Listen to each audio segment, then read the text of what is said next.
Hello everyone, welcome back to our channel. आज मैं आपके लिए लाई हूँ 12th क्लास हिस्ट्री का चैप्टर 15 के इंपॉर्टेंट टेक्सचुअल क्वेश्चंस।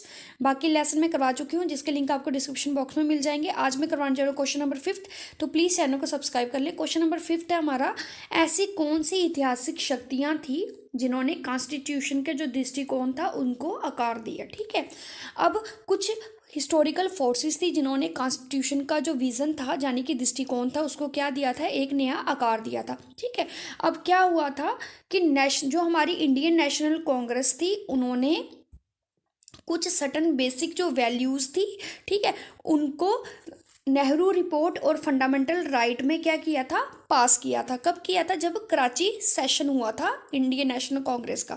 ठीक है, और ये जो सटन वैल्यूज़ थी, सटन बेसिक जो वैल्यूज़ थी, ये सभी नेशनल, जितने भी नेशनल लीडर्स थे उनको ये मंजूर थी। ठीक है, अब ये सटन बेसिक वैल्यूज़ क्या थी? एक थी यूनिवर्सल एडल्ट फ्रेंचाइज, मतलब 18 साल के बाद वोट देने का अधिकार। दूसरा, राइट टू फ्रीडम, मतलब सबको आज़ादी का अधिकार।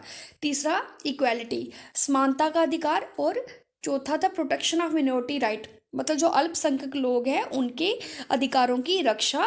ये कुछ बेसिक वैल्यूज़ थी। ठीक है, अब 1937 का जैसे ही इलेक्शन हुआ तो कांग्रेस और जो बाकी पॉलिटिकल पार्टीज थी, अब वो इस योग्य हो चुकी थी कि वो राज्यों में अपनी सरकार बना पाए। ठीक है, अब उनका ये जो विदाई एक अनुभव था, ठीक है, उनका ये जो विदाई के साथ अनुभव था, जब पॉलिटिकल राजनीतिक जो संस्थान थे उनके साथ जो अनुभव था, उन्होंने काफ़ी ज़्यादा मदद की इंस्टीट्यूशन जो डिज़ाइन था उस पर सहमति बनाने में। ठीक है, अब काफ़ी जो उपनिवेशिक लॉ थे, ठीक है, उपनिवेशिक कानून जो थे, उन्होंने भी इंडियन कॉन्स्टिट्यूशन में बहुत इंपॉर्टेंट रोल प्ले किया। क्यों? क्योंकि काफ़ी जो कॉलोनियल लॉज थे उनको भी सोर्स, वो भी सोर्स बने इंडियन कॉन्स्टिट्यूशन के। ठीक है, जैसे गवर्नमेंट ऑफ इंडियन एक्ट 1935 इनमें से एक था। ठीक है, इस तरह जो इंडियन कॉन्स्टिट्यूशन था, उन्होंने काफ़ी ज़्यादा संस्थागत डिटेल्स, यानी इंस्टीट्यूशनल डिटेल्स और प्रतिक्रियाओं को कहाँ से लिया? कॉलोनियल लॉ से।